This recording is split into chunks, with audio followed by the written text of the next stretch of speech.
I have reached the portion of the show we call the Jesse Memorial portion of the show. He's still alive. Penn State's coaching search. Where are we? Well, James Franklin was fired 23 days ago, as of tonight. 23 days ago, we came on this show, and I was in mild disbelief at the fact that James Franklin had been fired. And I still don't agree with the move, by the way, so I haven't changed my thoughts on that, but that doesn't matter. I doubt they're rehiring him. So then, remember the immediate, everybody's got a take, and the immediate take was, oh, this is Matt Rule's job.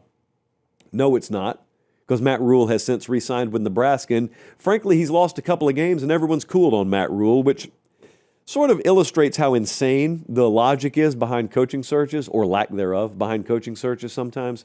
But anyway, here's the deal.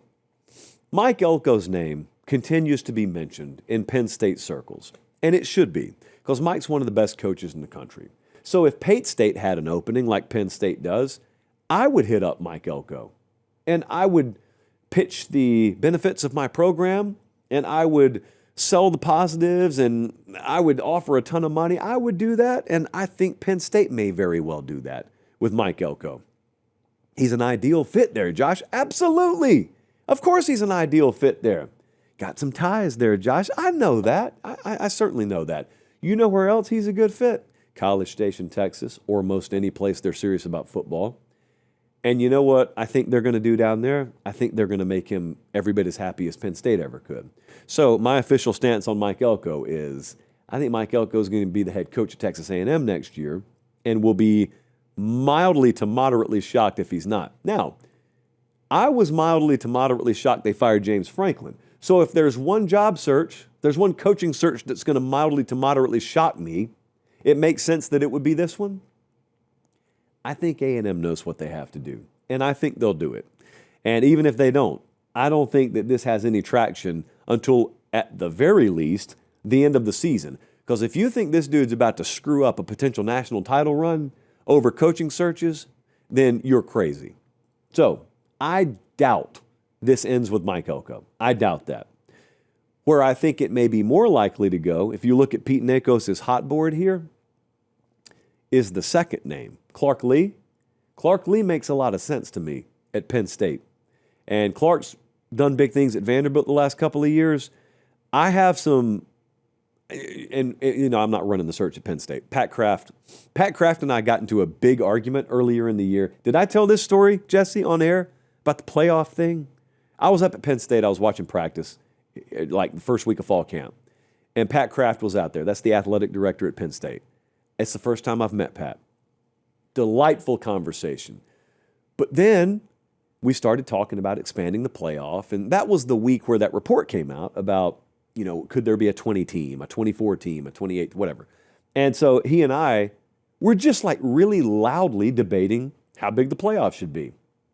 I think some people thought we were I think some people heard our voices and thought we were serious. No, just passionate. Hey, you see this guy right here, Manny Diaz, ironically, I had a very, very similar exchange with him when he was at Penn State a few years ago when we went up there. So I always have my best playoff debates in State College, Pennsylvania. Anyway, I say that to say, hey, really quick timeout. We'll get right back to the video. Do me one favor. Make sure you're subscribed. It helps us keep the show free. It helps us keep the lights on. It helps us keep doing college football year-round, and we appreciate it. All right, back to the video. Pat Kraft is running this search, not me. But if I was running this search, there are some unique characteristics about the Penn State job that I want my guy to have. He needs to be elite at evaluation. He needs to be a plus developer of talent along with the staff that he brings in. He needs to have a magnetic culture, because with the magnetic culture, I get what I call the market magician vibe, and that is a place created by a guy that is so attractive to players that they're willing to take a little bit less to play there. Now, Penn State's not poor, but at Penn State, I'm not going to count on them to match dollar for dollar with Miami or Ohio State or Texas or whatever. Basically, the pool that you're going to be drawing from, that you're going to try and get elite talent from, and the teams you're going to be competing against, give me a guy that builds a culture that makes a player say, you know what? It may take $1.2 million for me to go there. and play for them. But for you, 700 will do. And then you apply that principle across the board. Look how much it saves you. Look how many extra players you can go get. This happens, by the way. This exists. Now, sometimes it's just going to be a straight bidding war, and candidly, Penn State's probably not winning the bidding wars anyway. So, Clark Lee is that guy. He's not the only one out there that fits this. Clark is the guy that creates the culture that gets you a little bit of a market discount on players, and he also possesses the ability to evaluate talent that may not even be attracting the huge multi-million-dollar offers, the seven-figure offers out there, and he goes and wins with them anyway. Clark Lee exhibits those characteristics. He's got that. I think Eli Drinkwitz has that as well. For some reason, Clark strikes me as a better fit at Penn State than Eli Drinkwitz, but I'd have no problem with Eli Drinkwitz. You'll notice when this job first came open, I threw out Matt Campbell's name immediately. I believe in Matt Campbell every bit as much today as I did 3 weeks ago. You'll notice they've lost a couple of games at Iowa State, and so I had someone DM me today, is the reason I mentioned this, and they said, now that Matt Campbell's name isn't as hot anymore, who do you turn to? What? And they said, no, well, I mean, when you first mentioned him, they were still in the chase for the Big 12, but now they're out of it, and so he's not as hot of a candidate. I don't think that way. Just a full stop there. Matt Campbell today is the same football coach Matt Campbell was 23 days ago to me.